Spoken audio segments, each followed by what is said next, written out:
Well, hey there, how are you? This is Jacqueline Deneen, your partner on purpose, coming to you with another late night author chat. And we are super duper duper excited to have the one and only author, Tammy Vincent.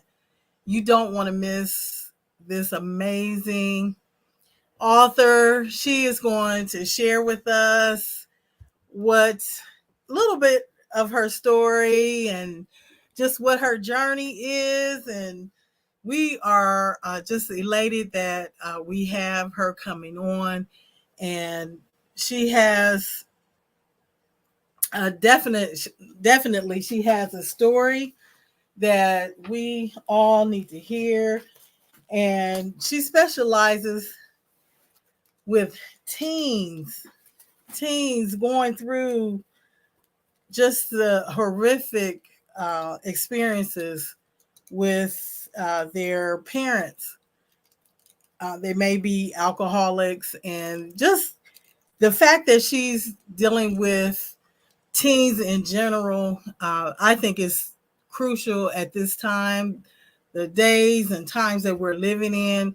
Young people, it's just important to let them have a voice, make sure they're in a safe environment, and just let them thrive. So I'm interested, and I know you'll be interested in hearing just what brought Tammy to this platform that she has, and the story that she shares, the message that she has. And she's a coach, but we're going to allow her to tell us a little bit about her own story. And bear with me, we just realized we don't have the camera that we normally use. So we are going to hook this up real quick because we want to make sure that you see us clearly. Thank you for your patience. Let's see here. We are going to switch cameras. This is live. You know how we do. This is live. So we're going to have to edit this, I'm sure. Um, let's see.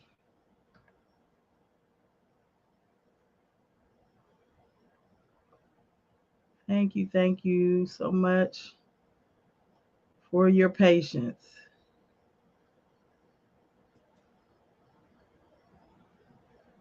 Okay. I'm not sure why. Okay. Okay, here we go. That's because I didn't have the camera properly. Okay. There we go. Yeah, we're going to have to do an edit on this. But yes, again, we are super excited to have Tammy on. So without further ado, let me introduce to some and present to others the one, the only amazing Tammy Vincent. Don't come live, Tammy. That hey, that's life, right? Right. Oh, we are super excited to have you on. And I don't know about everyone else, but I definitely want to hear your story. So just, I'm not, I'm going to stop talking and I'm going to let you just tell us about yourself. And then if you want to go into, why you have the platform that you have, you can do so. And then we'll continue the conversation. No, you're good. You're good. Thank you. So first of all, thank you for letting me come. I appreciate this. And anytime I can get out and talk about my book, it is helpful because it's a subject that many people don't want to talk about. So just going by the Right. title of the book, it's called Surviving Alcoholic Parents: A Teen's ABC Guide to Thriving in a World of Chaos.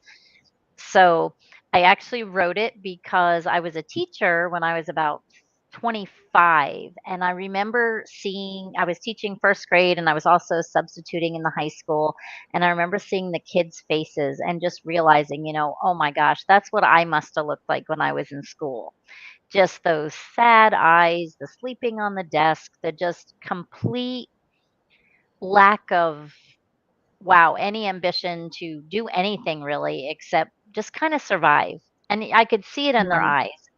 And, all my life, my dad had always said, "You're a great writer. You should write a book. You're a great writer. You should write a book." Yeah. But at that time, I couldn't really write a book because the book would have been about him. Oh, So, okay. you know what I mean? So I did, Uh-huh. both of my parents were alcoholics. So eh, I realized later on that you don't even realize when you're in it how much damage is being done.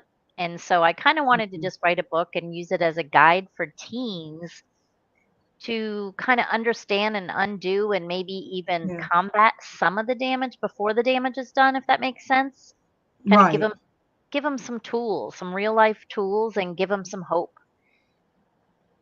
So, Wow. yeah. So basically, well, you told us why you wrote the book, but it's based on your experience, and you're saying when you saw the children, you know, when you had the opportunity to be in the classroom, you saw them, and did when you saw them, did you kind of reflect back the different experiences you had, and was that traumatic for you to see? In and it wasn't, and actually the fact that it Okay. wasn't is why I actually wrote my second book, which we could talk about that Okay. later, but we'll talk about this one first.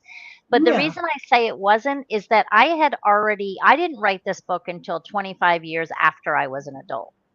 Because Gotcha. had I written it when I was still a teenager or even in college or a very young adult and hadn't gone through all of what I went through to get over some of the stuff, I didn't want the Right. book to be my own therapy, I guess is what I could say. So I Right. know a lot of people, they write the book to share their story, to to unload and unburden and to heal. Um, I wanted facts. I didn't want it to be, dramatic. I just wanted a guide for them. So, Okay. it was kind of like I should have named it, 26 things I wish I had known when I was 10. It was Oh, okay. Right. so, and a lot of people do, and it's funny because I feel like that is the struggle that that's a lot of the struggle that kids are having right now, is that they do have a lot of teachers that are living in this kind of post-traumatic reactive world. And so having children in the classroom that are struggling is a trigger for them. And they Okay. kind of, they're not quite sure how to go about it, maybe, because it does bring up all these memories, and it's almost like they're healing through the children. And that is no different than the children getting that kind of treatment at home, if that makes sense.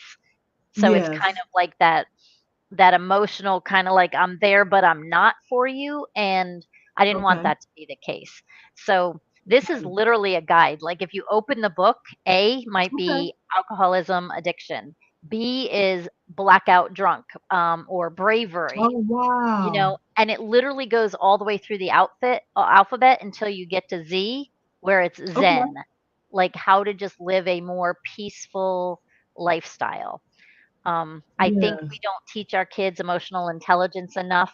I think, we don't teach them resilience. We don't teach them how to deal with adversity. We turn the other cheek and we kind of stick it under the rug and tell them to just breathe deep and get over it. And it's so much more than that. Right.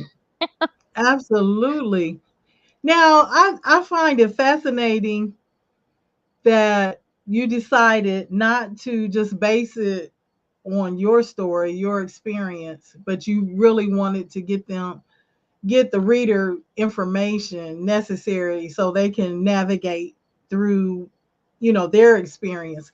So, how did you come about that approach?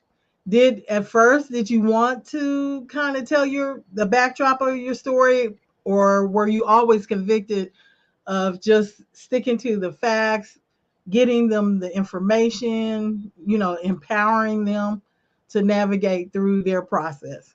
No, I actually have enough of my story sprinkled in throughout the book that they understand where I wrote it, like why I wrote it, Okay, and they understand also that I understand what they're coming through from. You know what I mean? that's good. So I wasn't like I didn't give graphic details of my childhood, but I did sprinkle Right. some things in there like when we talked about safety and I talked about, my mother driving drunk and me being afraid to get in the car and just different things that I kind of Oh, sprinkled through wow. there because I did want them to know that I knew where they were coming from, that I understood and I cared, and that's why I wrote the book. So that if they Okay. see me on Instagram or they see me on Facebook or something, that they're okay with going, okay, she's not judging. She's not giving us Okay. a lecture. She's literally just trying to help. Right. Did at any point while you were writing your book, did some old memories stir up, and did it, cause some pain to get through the writing, or had you come to a resolve that yes, you got through, you survived, and you were just focused on getting that information out and encouraging the reader? No, there were times where actually, when you go through that tough of a childhood, there's actually years of your life sometimes that you don't even remember. So it was, Wow. I had to drum up some memories. Like I had to because I was like, huh, like in talking about certain things, I'm like, let me see if I can give an example. So I did, a lot of stuff did surface, but what was really interesting is I really grasped the concept of how much I had really healed and gotten over things because when I was writing it, there was no hard feelings like towards my parents. There was no Oh, it that's was a all from a place of compassion and empathy and how, you know, like had I written the book 30 years before, it would have been a totally different story. It would have been I still would wow. have had anger and animosity and I didn't have any of that. And that's not how you get better. So again, it was Okay. perfect. I think it was perfect timing that I waited the 30 years, honestly. I love that you just talked about timing. So how important, as an author, anyone that's even inspired, they're aspiring, excuse me, to be and become an author. I'm tongue tied tonight. How important is it to make sure you're not coming from a place of pain and anguish, and you make sure the timing is right so you can get the right message out? It really honestly depends on what your message is. Some Okay. people just do a memoir and it is violently painful for them to write. I know a lot of people in my own circle that have written memoirs and never published them because when they get the book done, they're like, "Oh my gosh, like I wouldn't want to read this book." You know what I mean? So Right, it really right. just depends, I think, on the mission of the message. So, Okay. and not necessarily timing, but if you want someone nobody writes a book because they want people to feel sorry for them. I mean, Right. that's not the mission. The mission is to see the hope and healing on the other side, or what they Yeah. learned from it, or how they grew from it, or what, just or it could just be a factual story. But I don't think Mhm. I mean, I think it just depends really. I would have to say it really depends on the message. Because there are some Yeah. memoirs that you read and you're just like your jaw drops open and you never can pick it back up because you're just like, this is horrible. Right, right. And that's me personally, that's not my kind of book. Like I want the hope, I want but now this is what I'm doing. Now, I've Yeah. and I've turned my pain into some purpose and So it just depends. But I think most people realize that, and writing, when you're writing a memoir or you're writing something personal like that, it is a Right. process. I have a friend who is a grief counselor, and she wrote a book about losing her husband, and it's called The Okay. Positive Widow, and it took her a Hmm. really long time. She kept rewriting it and rewriting it and rewriting it because Oh, wow. the same thing. She's like, "This is not for them. This is for me. I need it to be Yeah. them." And, it finally came out after a long time of working on it, and it's an amazing book, but I think maybe had she left it in the beginning the way it was, she would have it Mhm. been too hard for people to read, if that makes sense. Wow. Yes, I totally understand. Is there something in your book that you want to share with us? There may be someone watching now, or they could be watching the replay, and you really feel that it's a pivotal piece in your book dealing Um, with your message. I think the best advice for people when they get the book, it's alphabetical, is to flip through the index and look at the words and see what resonates with you. So one day, Okay. hope, the word hope might resonate. So you just go right to H. The book is literally written in Yeah. 26 bits and pieces, so that because it's kids, no kid wants to Right. sit down and read a whole book. You know what I mean? A Right. nonfiction Right. book. So this way, I mean, that's kind of what I wanted to do, so they could flip through and they might see, the word abuse, and that might just trigger them like, "Oh, wow, I wonder what that's about," and they could go to it. Yeah. But it's meant so that they could hit on it, little bits and pieces, what resonates with them at the time. That's really the Wow. best advice. Yeah. So since you had some trauma in your childhood, has that affected some decisions that you made as an adult because of being a teen? And of course, you survived and you're thriving now. But were there some things that made it kind of hard for you to navigate through It did. because of that? Yeah, definitely. And if you have the book, open up or even go online if you want to look up the term laundry list, because that is Okay. literally like 13 or 14 traits that adult children of alcoholics usually acquire. So because they Mhm. grow up, this is what happens when they're children, and because of that, Mhm. these 13 or 14 things happen as an adult. I wish they had showed me that list when I was a teenager, because I could have been like, Right. "Oh, I wonder how I can avoid this, and I wonder how I can work on myself to avoid this," because it's all about working on themselves. I talk a Right. lot when I speak to people about, especially children, it's you have to be your own knight in shining armor. Things are tough out there, and there's no Yeah. guarantee someone's coming to save you. So if you Right. want to thrive as an adult, you can read this list and go, "Oh, that's what it's saying is my destiny." Well, it's not your Mhm. destiny if you do something about it. But Right. um I did. I came out of, I tell the story all the time when I was pregnant with my first child, and Mhm. I had no idea what unconditional love felt like. I mean, that's a Wow. major concept, major, and I had Yes. never experienced it. So, I try to teach kids in the book, find love. It could be a puppy, it could be the sun, it could be whatever you want it to be. You have to love, you Mhm. have to feel love, and love yourself, especially. So there's a lot, yeah. So I did 30 years of self work to try to, there's little Mhm. things you develop. You become a people pleaser when you're in a household like that, because you're usually told, don't talk, don't tell.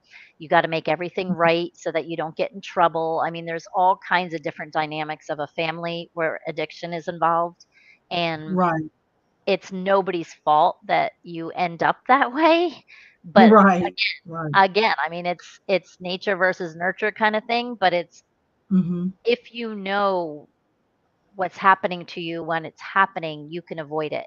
If you Right. know, if a good example is learning about boundaries, because some kids Okay. either have very strict ones when they have an alcoholic parent or they have none. And so Wow. they grow up and they don't understand boundaries, personal boundaries. They don't understand it's okay to say no, that no is a sentence. Right. You know what I mean? Like, Yeah. because, Absolutely. yeah, because usually when you're in that environment, you're completely submissive to everything. So that Wow. is a trait that follows you into adulthood for sure. So Wow. That's awesome. So, do you find since you've written your book, um, have you had an encounter with someone that really resonated with your story to the point to where it drove you to put yourself out there more and get on someone's stage so you can really get just yeah. get a feel of the audience and just really um, drive that message home that there is help, there is hope.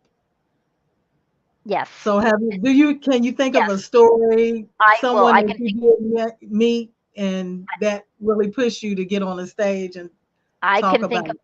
I can think of lots of them because when I give the book, usually the kids, I'm not giving the book to the kids because I'm not I want to go into the schools Right, and speak to the kids as in the right. masses, but the kids aren't seeing this book. So usually it's given talking to someone who goes, "Oh, my granddaughter has, her my children drink Okay. and my granddaughter could use this." Most of my books are Yeah. passed along. But what I did found, and it's how I got into my coaching business, is Okay. that if 1 in 4 children have one parent that is addicted, then that means all these Um, parents are. Like, all of these people that I'm talking to, that I'm giving these books to, most Yeah. likely it's not for their grandkid, it's for their child, or just to learn because they know they're doing damage to their children and they wanna help themselves. But what it made me Wow. realize is how generational it is. And so my Mm. coaching is adult children of alcoholics. And I have a podcast called Adult Child of Dysfunction. And Okay. I'm probably on 15 or 20 podcasts a month, other people's. Oh, wow. Yeah. Yes, it's like you said in the beginning, it's a conversation people really don't want to have. It Yeah. is definitely out there. Um, and so I commend you for just opening it up and just like you just stated, you became a coach. So how important is it for an author to consider taking their book to the next level, having a coaching program or getting on a stage or being on a podcast? How important do you think for them to just get out of their own head and just say, okay, I am available. This message was given to me, and so I'm going to share it. I think it's super important. And I think that if you have a message or you've turned your mess into a message and you're not on a stage, you should be. Mhm. Because these are messages that it's all stuff that there's stigma around that nobody wants to talk about. Everybody wants to bury it under the rug. And Right. kids are hurting. People are hurting. Adults are hurting. Yeah. Corporations are hurting. I mean, we were talking about it the other day. The bottom line, if Mhm. you look at the dollar amount of time lost at work for mental health issues because people are ashamed to come out and say, "I have a problem." And Right. I think the whole thing, like, I'm actually doing a summit in December where we're gonna have 40 or 50 speakers all talking about the stigma of mental health disorders and how it's okay Wow. to talk about it. But we Yeah. live in a different world. We have all these athletes that are coming out and saying, "My mom was an alcoholic. I was sexually abused," like all these different things, and it's okay now. Like, we're in that world of people realizing that to hold it all in is devastating to your body, your mind, and your spirit. So it's a Absolutely. time right now. Wow. Wow. So don't forget though, we would love to know about your summit. So put the link when you can. Put it in the comments I will. under the this video. So yeah, we would love to know more about that. So We value your time. Again, we're just so elated that you took the time to stop by and just to have a chat about this important topic, because there are individuals out there that really need they need to know there is hope. You can survive, Mhm. and especially teens. You know, I just spoke with a dear friend of mine. She had a family member that she lost. They were a teen, and she know another family that lost a teen. Um, it's you never know what a child is going through. It was. I'm not going to get into all the details because I don't know, if they've told everyone, but it was a tragic end to both the teens. And I'm just going to dismiss myself and allow you to give an advice to aspiring authors that may, especially if they have a burden for teens, for youth, just in general, people that really need to know that there is hope. And what advice can you give someone that has a message that could possibly help save someone's life, help And them make a decision not to even take their own life and because of all the turmoil? Yeah, no, I love where that was going because that was the message I was going to give is your Mhm. story.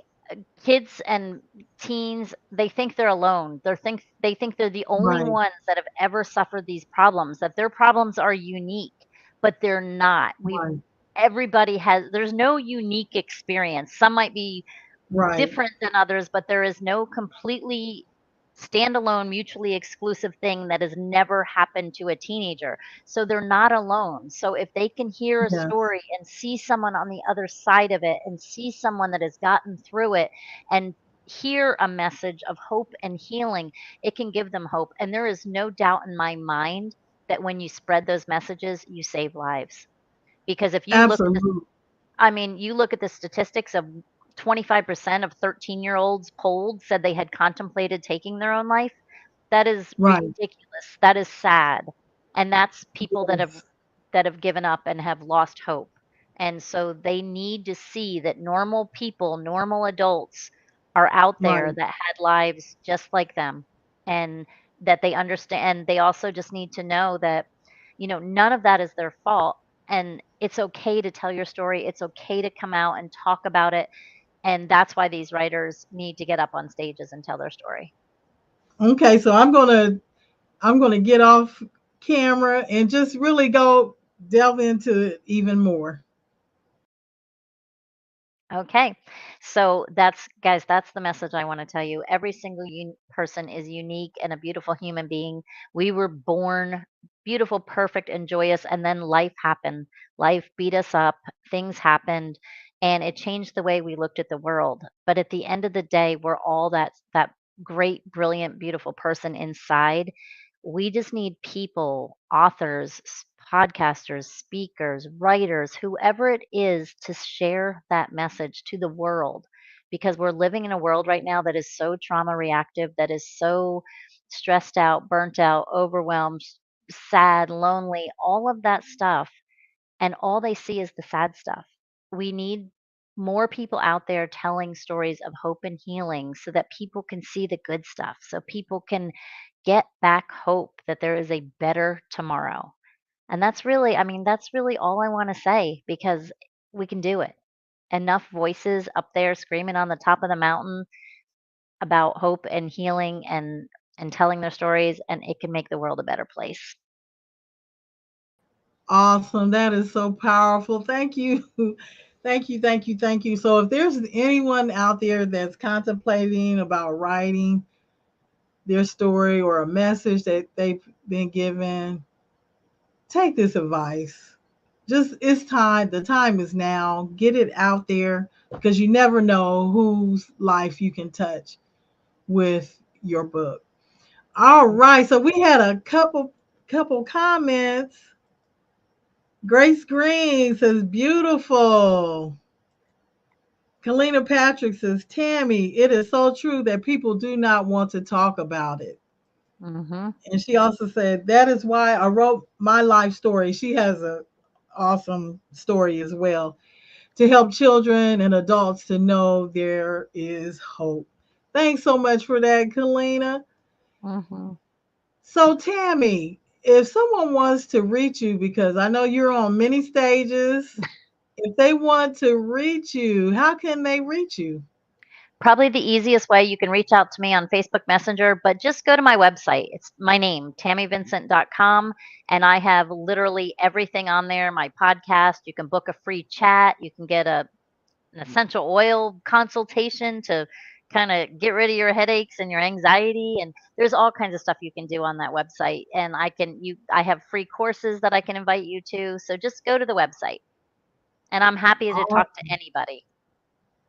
Yes. Well, again, Tammy, thank you so much. We so appreciate you and we do value your time. So we are going to send you back to the green room and don't go away. I'll be right with you. Thank you Okay, again thank you. for sharing with us. So there you have it. That's another late night author chat with the amazing author Tammy Vincent. And so we know that you receive so many takeaways, even if that is not your story, if you don't know anything about alcoholism as a teen, having parents, you may know someone. And so we just encourage you to go again to tammyvincent.com. Check out all the resources that she has. If you have an event that you would love for her to speak at, I'm sure she would love to connect with you. And again, we so appreciate Tammy for coming on. And we have one more comment. Kalina, hey there. Thanks so much for joining. You said this. Thank you for this information. You are so welcome. So, again, we just encourage you to really just consider if you're an aspiring author and you're on the fence about getting your message out, we just want to encourage you to just take a chance, step out on faith, and just go ahead, write your story. And if you need some support, we can help you with that.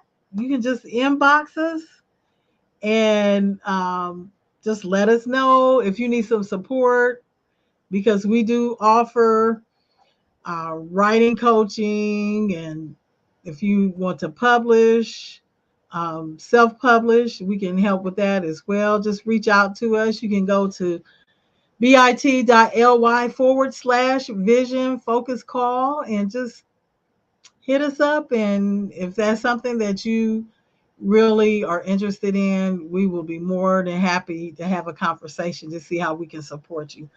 So thank you everyone that has joined. We thank everyone that may catch the replay. And just remember, you can do that thing that God has specifically designed you to do. You can do it. You can do it, Grace. You can do it, Kalina. You can do it most definitely, Tammy, and anyone out there we can't see, and all our replay viewers. You were born for such a time as this, and this is your set time to shine. And why not make a difference? Get the message that you have been given, even if it's your life story, and you know that there's someone out there that can really resonate with it and may get that hope, that encouragement that they need. It's time to get it out. Don't sit on it any longer. All right, so that's it for the late night author chat. Just know that God loves you and He has a plan for your life. Say yes to Him today. All right, so that's it for now, and we will talk with you soon. God bless.